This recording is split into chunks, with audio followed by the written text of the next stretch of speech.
আজি আমাৰ যাত্ৰা গুৱাহাটী মহানগৰীৰ পৰা কিছু নিলগত অৱস্থিত শ্ৰী শ্ৰী লংকেশ্বৰ ধামলৈ। আৰু এই শ্ৰী শ্ৰী লংকেশ্বৰ ধাম গুৱাহাটীৰ পশ্চিম প্ৰান্তত অৱস্থিত। এই ধামখনৰ কোনো লিখিত তথ্য পোৱা নাযায়। দেৱৰ দেৱ মহাদেৱ শিৱৰ পৰম পবিত্ৰ ধামখনৰ নাম লংকেশ্বৰ ৰাৱণৰ নামেৰে কিয় হ'ল তাৰ এক পৌৰাণিক জনশ্ৰুতি আছে।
দূৰদৰ্শন অসমৰ সমুদৰ্শকক সাদৰ সম্ভাষণ জনাই আৰম্ভ কৰিবলৈ ওলাইছোঁ তীৰ্থৰ দুৱাৰে দুৱাৰেৰ আজিৰ খণ্ডটি। প্ৰিয় দৰ্শক, আজি মই আপোনালোকক পৰিচয় কৰাই দিব ওলাইছোঁ গুৱাহাটীস্থিত লংকেশ্বৰ দেৱালয়ৰ ইতিহাসৰ সৈতে।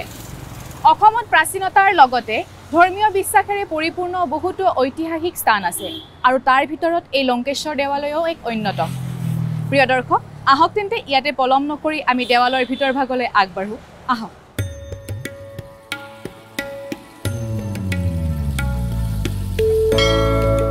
লংকেশ্বৰ বাবাৰ অপাৰ মহিমা, অপাৰ শক্তি আছে। লংকেশ্বৰ বাবাৰ অপাৰ দয়া আশীৰ্বাদৰ ফলতে ভক্তই মনে বিচৰা ধৰণে ফল পায়।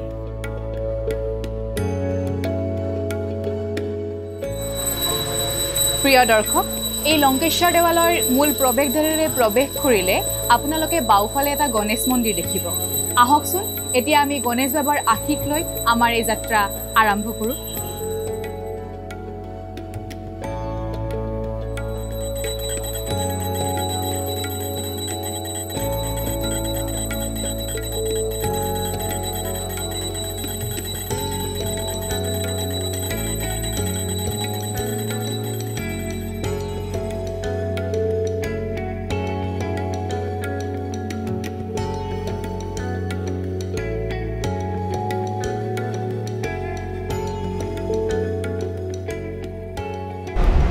গণেশ মন্দিৰত ৰাতিপুৱা 6টা বজাৰ পৰা মন্দিৰ খোলা যায় আৰু গধূলি 9টা বজালৈ খোলা থাকে।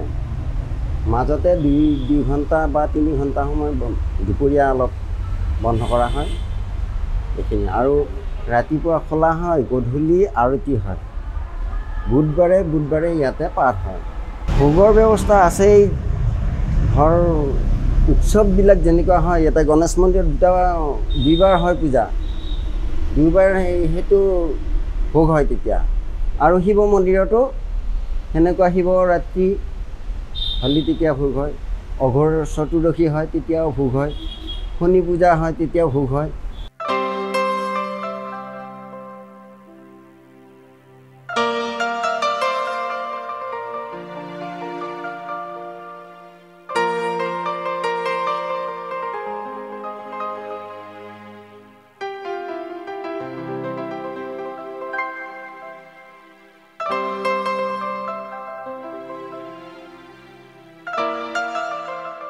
প্ৰিয় দৰ্শক, এই লংকেশ্বৰ ধামৰ পৰ্যটকৰ বাবে অন্য এটা আকৰ্ষণৰ কেন্দ্ৰবিন্দু হ'ল 350টাতকৈ অধিক ইয়াত থকা খটখটি বা চিৰি।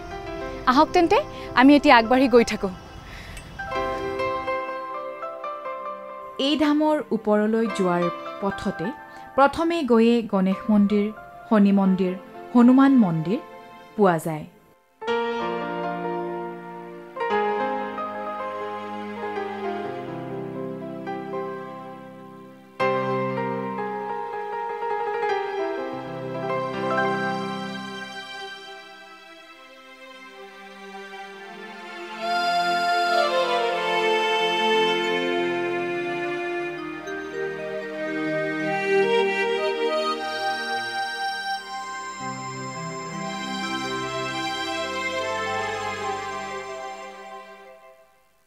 শ্ৰী শ্ৰী লংকেশ্বৰ ধাম ভাৰতৰ শিৱস্থানসমূহৰ ভিতৰত অন্যতম।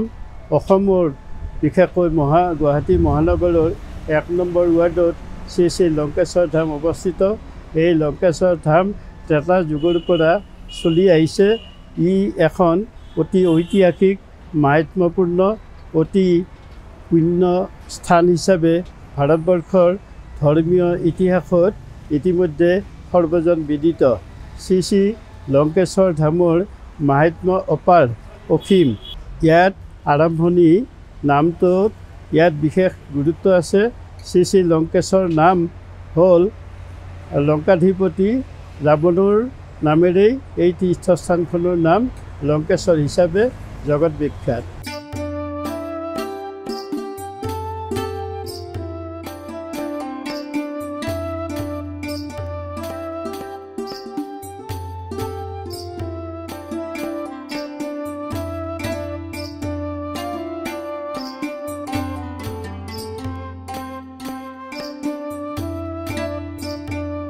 এই লংকেশ্বৰ বাবাৰ ধামত থাকিলে সকলো দুখ কষ্ট চিন্তা আদিৰ পৰা পৰিত্ৰাণ পোৱা যায়।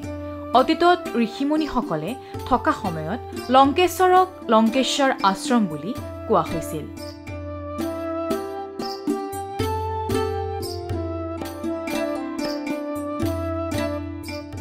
আকৌ বহুতে লংকেশ্বৰ থান বুলিও ব্যৱহাৰ কৰিছিল। বৰ্তমানে শ্ৰী শ্ৰী লংকেশ্বৰ ধাম নামেৰে জনখ্যাত হৈ আছে। লংকেশ্বৰ ধামৰ প্ৰাকৃতিক পৰিৱেশ আৰু অপৰূপ সৌন্দৰ্যই প্ৰতিজন দৰ্শনাৰ্থীৰ মন মোহিত কৰি তোলে।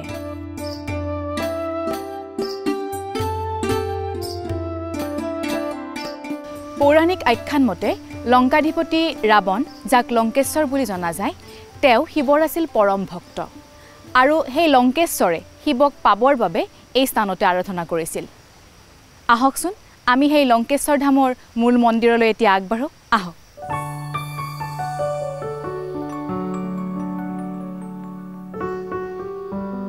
প্ৰকৃতিৰ মনোমোহা প্ৰাকৃতিক সৌন্দৰ্যৰে ভৰপূৰ সৰু ঠেক পথেৰে কিছুদূৰ অতিক্ৰম কৰিলে পোৱা যায় বাবাৰ মূল মন্দিৰ ভাগ। আৰু এই সৰু ঠেক পথেৰে বহু বছৰ ধৰি বাবাৰ চৰণত পূজা অৰ্চনা কৰিবলৈ পাহাৰৰ শিখৰত ভক্তসকলে অহা যোৱা কৰিছিল। ধামলৈ যোৱা দুৰ্গম পথৰ বাবে যাত্ৰীসকলে ওপৰলৈ যাবলৈ ভয় কৰিছিল। বাবা ভুৱনেশ্বৰ বৈষ্ণৱ ধামত স্থায়ীভাৱে থকাৰ পিছত বাবাৰ ইচ্ছা অনুযায়ী পথটো সলনি কৰা হয়। হাবি জংঘল কাটি এটি নতুন পথৰ ব্যৱস্থা কৰা হয় আৰু এই নতুন পথেৰে ধামলৈ যাত্ৰীৰ আগমন বৃদ্ধি হ'বলৈ ধৰে। ধামত পৰিচালনা কমিটিৰ আঁচনি আৰু সিদ্ধান্ত মতে গোটেই পথটোক পকী খটখটিৰ দ্বাৰা নিৰ্মাণৰ বাবে 1994 চনৰ 4 ডিচেম্বৰ তাৰিখে ধামৰ পাদপথত আধাৰশিলা স্থাপন কৰা হয়। লংকেশ্বৰ ধামখনটো অতি প্ৰাচুৰ্য এখন ধাম।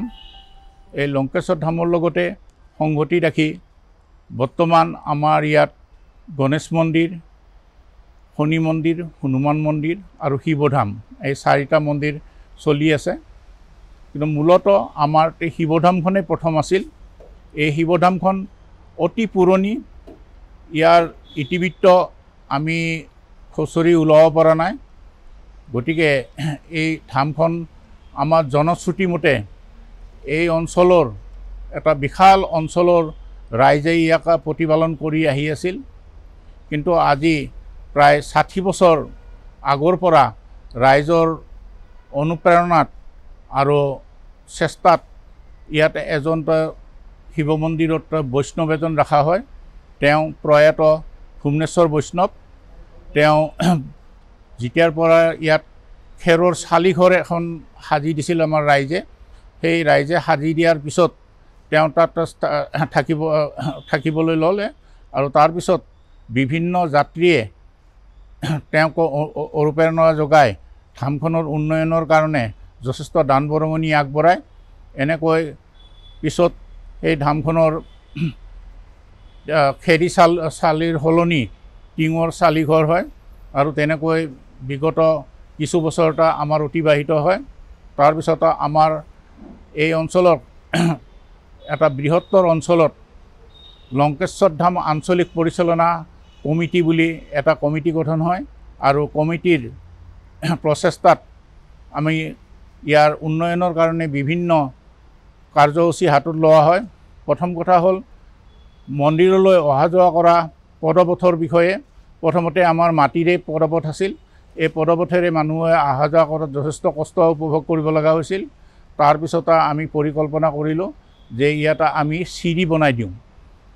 বৰ্তমান আমাৰ প্ৰায় 355খন চিৰি বনাই আমি এই ৰাষ্ট্ৰীয় ঘাইপথৰ পৰা শিৱ ধামলৈ আমি এই চিৰি বনাই এই ৰাইজৰ পথৰ সুগম আমি ব্যৱস্থা কৰিলোঁ। এই আধাৰশিলা স্থাপন কৰিছিল অসম আৰক্ষী মহাপৰিদৰ্শক প্ৰবীৰ মোহন দস্তিদাৰ দেৱে।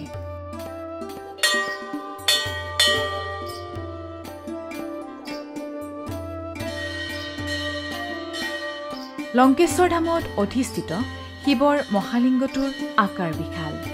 এই লিংগটোৰ ওখ প্ৰায় 20 ফুট আৰু বহলে প্ৰায় 50 ফুট আকাৰৰ। ইমান বিশাল আকৃতিৰ শিৱলিংগৰ অৱস্থিতি ক'ৰবাত আছে বুলি জনা নাযায়।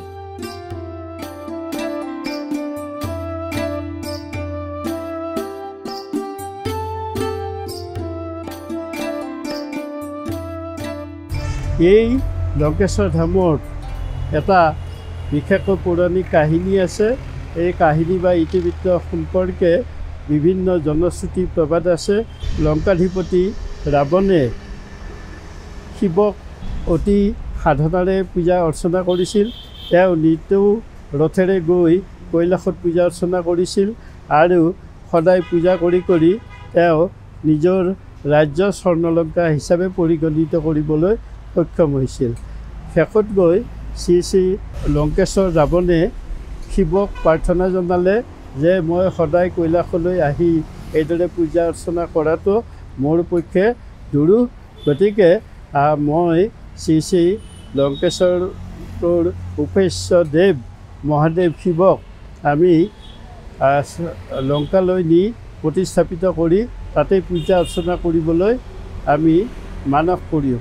গতিকে শিৱই মহাদেৱ শিৱৰ ওচৰত প্ৰাৰ্থনা জনালে যে আপুনি নিজেই লংকাত স্থাপিত হৈ আমাৰ ৰাক্ষস কুলক বা আমাৰ ৰাৱণৰ পৰিয়ালক সন্তুষ্ট কৰিব লাগে।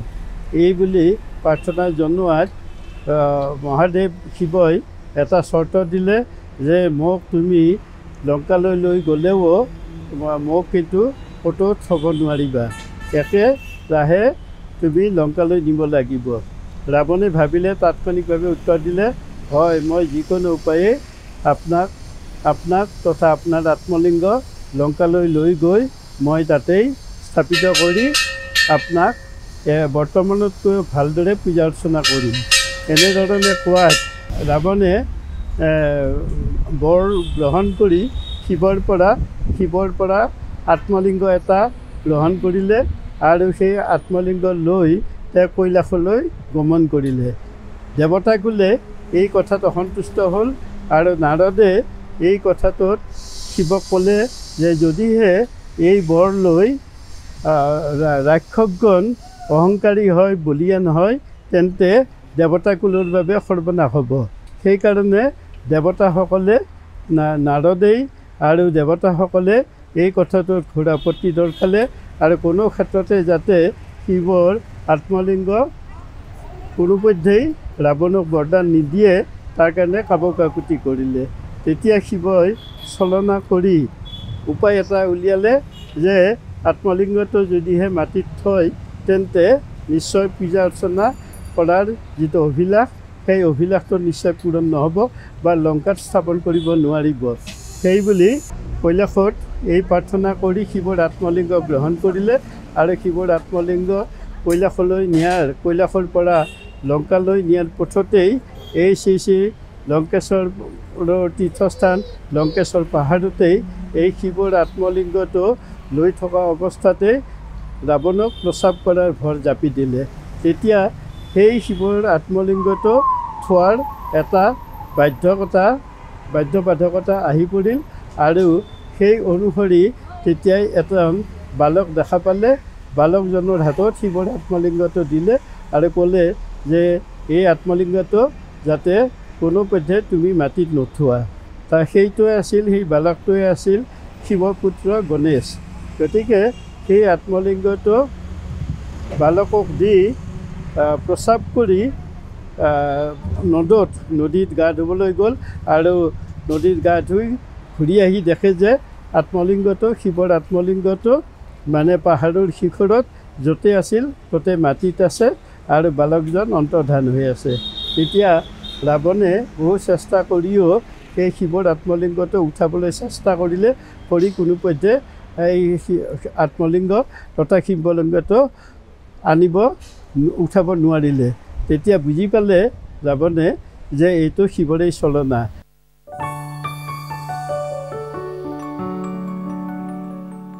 এই মহালিংগটোৰ গাতেই এজোপা বহু পুৰণি বেলগছ আছে। পৰৱৰ্তী সময়ত ভক্তই সহজতে পূজা অৰ্চনা কৰিবৰ কাৰণে মহালিংগৰ সন্মুখত এক শিৱলিংগ স্থাপন কৰোৱা হৈছে। বাবাৰ মহালিংগৰ লগত যুগ যুগ ধৰি বিশেষ ধৰণৰ কেইবাডালো সৰ্পসংগী আছে। এই শ্ৰী শ্ৰী লংকেশ্বৰ ধামত কোনো পূজাৰী নাছিল। ৰাইজে আলোচনা কৰি এজন বাবাজী ৰখাৰ সিদ্ধান্ত কৰিলে। 1671 চনৰ 16 ফাগুন দেওবাৰে এজন বাবাজীক এই শ্ৰী শ্ৰী লংকেশ্বৰ ধামত ঘৰ সাজি থামতে ৰখাৰ সিদ্ধান্ত কৰিলে। 1912 চনৰ পৰা আমি শিৱ মন্দিৰটো নতুন ৰূপত সাজিবলৈ আমি ল'লোঁ। শিৱ মন্দিৰটো আমি যেতিয়া সাজিলোঁ তাক সম্পূৰ্ণ কৰোঁতে আমাৰ প্ৰায় 5 বছৰ কাল আমাৰ গৈছিল। তাৰ আগতে আমাৰ লংকেশ্বৰ ধামৰ পাদপথত এটা গণেশ মন্দিৰ সাজাৰ কাৰণে আমাৰ স্থানীয় ব্যক্তি আজাৰাৰ স্বৰ্গীয় হৰিশ্চন্দ্ৰ দাস ডাঙৰীয়াই তেওঁ নিজা খৰচত বনাই দিলে যে শিৱৰ লগত আমাৰ গণেশৰ অতি সম্পৰ্ক আছে, গতিকে তেওঁৰ প্ৰিয় পুত্ৰ, গতিকে গণেশ মন্দিৰটো আৰম্ভ হ'ল। গণেশ মন্দিৰটো এতিয়া সুন্দৰভাৱে চলি আছে। তাৰপিছত আমাৰ শনি মন্দিৰ এটা বনাই দিয়াৰ কাৰণে আমাৰ এই স্থানীয় ব্যক্তি শ্ৰী অনাদৰ ঠাকুৰীয়া গাড়ীগাঁও নিবাসী তেওঁ শনি মন্দিৰটো সাজিলে। শনি মন্দিৰটো সাজাৰ পিছতে শনি মন্দিৰটোতো পূজা অৰ্চনা যথেষ্ট যাত্ৰীৰ ভিৰ হয়। তাৰপিছত তেওঁ এটা পৰিকল্পনা কৰিলে যে শনিৰ লগতে আমাৰ হনুমানৰ মন্দিৰ এটাৰ প্ৰয়োজন আছে আৰু সেইমতে হনুমান মন্দিৰ এটাও তেওঁ সাজি দিয়াৰ কাৰণে ৰাইজক প্ৰতিশ্ৰুতি দিলে। আৰু সেই মৰ্মে বৰ্তমান আমাৰ 4টা মন্দিৰ সম্পূৰ্ণ হৈছে আৰু এই 4টা মন্দিৰত বিভিন্ন ঠাইৰ পৰা যাত্ৰী আহি পূজা অৰ্চনা কৰে। আৰু লংকেশ্বৰ ধামত প্ৰায় মানুহ অকল আমাৰ অসমৰে নহয়, বৰ্তমান ভাৰতবৰ্ষৰ প্ৰত্যেক ৰাজ্যৰ পৰাই বিভিন্ন যাত্ৰী আহি ভিৰ কৰে। ইয়াৰ পিছতো আমাৰ বিদেশৰ পৰাও পৰ্যটক বহুত আহে এই মন্দিৰলৈ। আহি বৰ্তমান মন্দিৰৰ আমি উন্নয়নৰ কাম আমি কৰি যাই আছোঁ। যিমানখিনি পাৰোঁ যাত্ৰীৰ কাৰণে আমি এতিয়া গাড়ী যোৱা ৰাস্তাৰ কাৰণে আমি ব্যৱস্থা গ্ৰহণ কৰি আছোঁ। গাড়ী যোৱাৰ ৰাস্তা হ'লে আমাৰ কিছু সুবিধা হ'ব, যাত্ৰীবিলাকৰ সুবিধা হ'ব।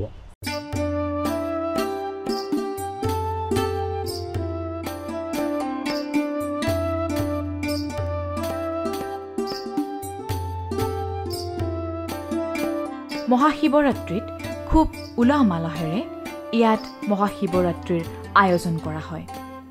মহাশিৱৰাত্ৰিৰ দিনাখন বিভিন্ন প্ৰান্তৰ পৰা ইয়াত ভক্তৰ সমাগম ঘটে। যিখিনি আমাৰ এই অঞ্চলৰ পৰা ভক্তবান ৰাইজ আহে তেওঁলোকে আমাৰ ইয়াতে এটা মাহাত্য থকা বুলি জানে আৰু ইয়াতে কোনো মানে নিৰামিষ ভোগক ছাড়া বেলেগ একো নচলে। আৰু আমাৰ এই ওপৰত যিটো লংকেশ্বৰৰ মন্দিৰ আছে এই মন্দিৰটোত এটা বহুত ডাঙৰ মহত্য আছে, যিটো আমাৰ ৰাইজে দৰ্শন কৰিব আহি মানে সকলো ভক্তই এটাই মনত কল্পনা কৰে যে আমি কিবা এটা মনত ভাব লৈ আহিছোঁ। এই ভাবটোৰ কাৰণে তেওঁলোকে বহুত উত্তীৰ্ণ হ'ব বুলি গম পাইছোঁ আৰু লগতে তেওঁলোকৰ ভৱিষ্যত ভাল হ'ব বুলি আমি নিজকে গম পাই আছোঁ। এই মন্দিৰটোত মই আজি মোটামুটি 30-40 বছৰ আগৰ পৰা আহিছোঁ আৰু এই মন্দিৰটোত আমি কমিটিত জড়িত হৈ আছোঁ। কিন্তু এই মন্দিৰটোত যিখিনি আহি আমাৰ ভাল লাগিছে, ভৱিষ্যতে আমাৰ ইয়াতে বহুত কল্পনা আছে, সেই কল্পনাবিলাক পূৰণ হ'ব বুলি আমি আশা কৰিছোঁ। আৰু এই শ্ৰী শ্ৰী লংকেশ্বৰ ধামত বিভিন্ন সময়ত বিভিন্ন প্ৰান্তৰ ভক্তৰ আগমন ঘটে। এই ধামত প্ৰতিদিনেই পুৱা সন্ধ্যা পূজা আৰু আৰতি কৰা হয়। মহাশিৱৰাত্ৰিৰ পূজা আৰু মহামেলা উৎসৱ ধামৰ প্ৰধান উৎসৱ।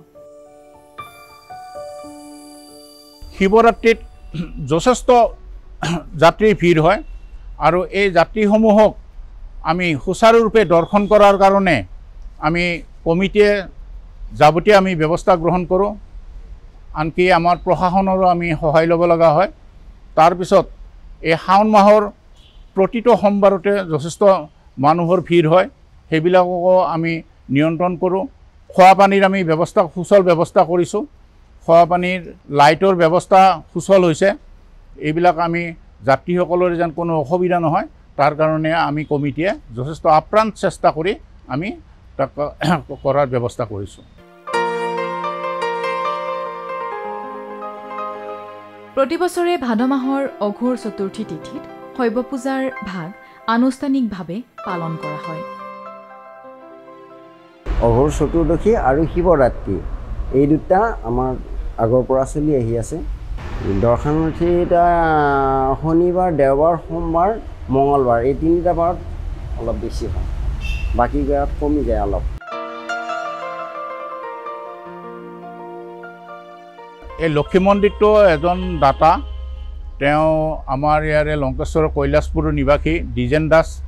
তেওঁ লক্ষী মন্দিৰ এটা বনাই দিয়াৰ কাৰণে আমাক ক'লে আৰু আমি বহুত চিন্তা চৰ্চা কৰি ধৰ্মীয় পৰম্পৰা অনুসৰি এই লক্ষী মন্দিৰটো তেওঁ নিজা খৰচত বনাই দিয়াৰ কাৰণে তেওঁ কাম হাতত লৈছে।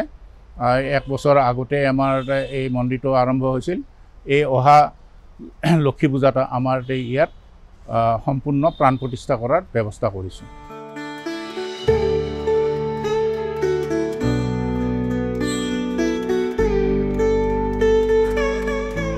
এই যাত্ৰাকালত আমি উপস্থিত হৈছিলোঁ আন এভাগী হনুমান মন্দিৰত, যিভাগ হনুমান মন্দিৰ মাজিৰগাঁও পলুৰমুখ বৰতলত অৱস্থিত হৰিহৰ আশ্ৰমৰ ভিতৰ ভাগত।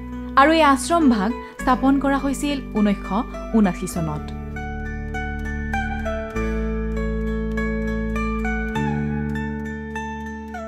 প্ৰিয় দৰ্শক, মই বৰ্তমান আহি উপস্থিত হৈছোঁ মাজিৰগাঁওস্থিত হৰিহৰ আশ্ৰমত। আৰু এই আশ্ৰম ভাগত বাবা গণেশ, বাবা শিৱ আৰু লগতে হনুমান বাবাক আৰাধনা কৰা হয়। আৰু বিভিন্ন সময়ত বিভিন্ন প্ৰান্তৰ ভক্তই এই আশ্ৰম ভাগত ভিৰ কৰি তোলে। আহকচোন তেন্তে এই আশ্ৰম ভাগৰ সৃষ্টিৰ আঁৰৰ কিছু কথা জানিবলৈ আমি এতিয়া চেষ্টা কৰোঁ।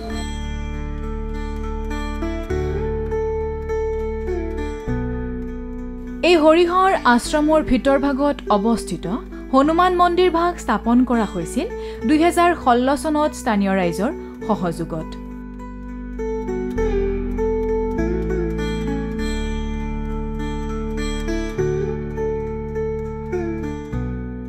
এই হনুমান মন্দিৰ 2016 চনত আৰম্ভ হৈছে। 2016 চনত হনুমান গণেশ মন্দিৰ হ'লে 2019 চনত আৰম্ভ হৈছে। তাৰপিছত এইগুলো কৰি মানে এইটোৰ পৰা দান, এইটো যাত্ৰী বহুত আহে আৰু দান খোজোতে ইমানখিনি আগবাঢ়ি গৈছে। গতিকে আগত একো নাছিল। পূজা অৰ্চনা মই কৰোঁ মানে পুৱা 5টা বজাতে আৰম্ভ কৰি দিওঁ। 5টা বজাত 5:30 বজাত যাত্ৰী আহে। যাত্ৰী প্ৰায় আজি মঙলবাৰৰ পৰা 1000-1500 আহে আৰু তাৰপিছত নৈবত কল থল এইবিলাক চলে। তাৰপিছত কোনোবা যাত্ৰী হয়তো পায়স খুৱায়, কোনোবা যাত্ৰী ভোগ খুৱায়, এইবিলাক চলি থাকে আমাৰ সদায়। সোমবাৰ আৰু মঙলবাৰ মানুহ বহুত হয়, বুধবাৰ, বৃহস্পতিবাৰ, শুক্ৰবাৰ, শনিবাৰ এইবিলাক অলপ কম হয় মানুহ। এতিয়া আমাৰ হনুমান জয়ন্তী, হনুমান পূজাই হয়। গণেশ মন্দিৰ আপোনাৰ গণেশ পূজা হয় আমি সৰস্বতী পূজাৰ আগত সেইদিনা হয়। বাকী গণেশ যিটো হ'ব গণেশ পূজা ভাদৰত যিটো সেইটো আমি স্থাপনা নিৰ্মালিতি কৰোঁ। তাৰপিছত যিটো আমাৰ বহাগ বিহুত হ'ব সেইটো আমি ফাংচিং কৰোঁ। কিন্তু যিটো সৰস্বতী পূজাৰ আগৰ দিনা সেইদিনা আমি হোম যজ্ঞ কৰোঁ। আৰু এইটো হনুমান জয়ন্তীৰ দিনা সেইদিনা আমি হোমযজ্ঞ কৰোঁ। এতিয়াৰ শিৱৰাত্ৰি সেইটোও আমি হোমযজ্ঞ কৰোঁ আৰু গোসাঁই জনমটোৰ দিনা সেই আমাৰ গোসাঁই মন্দিৰ কৃষ্ণ মন্দিৰ সেইটোও হোমযজ্ঞ কৰোঁ।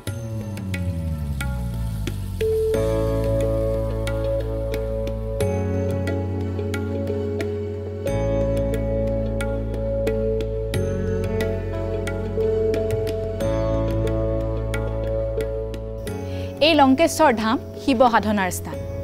শিৱৰাত্ৰিকে ধৰি বিভিন্ন সময়ত অসমৰ বিভিন্ন প্ৰান্তৰ ভক্তৰ ইয়াত সমাগম ঘটে। প্ৰিয় দৰ্শক, তীৰ্থৰ দুৱাৰে দুৱাৰে অনুষ্ঠানৰ জৰিয়তে আজি মই আপোনালোকক লংকেশ্বৰ দেৱালয়ৰ বহুতো নজনা তথ্য জনাবলৈ চেষ্টা কৰিলোঁ। পৰৱৰ্তী খণ্ডত অসমৰ আন এখন তীৰ্থস্থানত লগ পোৱাৰ প্ৰতিশ্ৰুতিৰে আজিলৈ আহিছোঁ। ধন্যবাদ।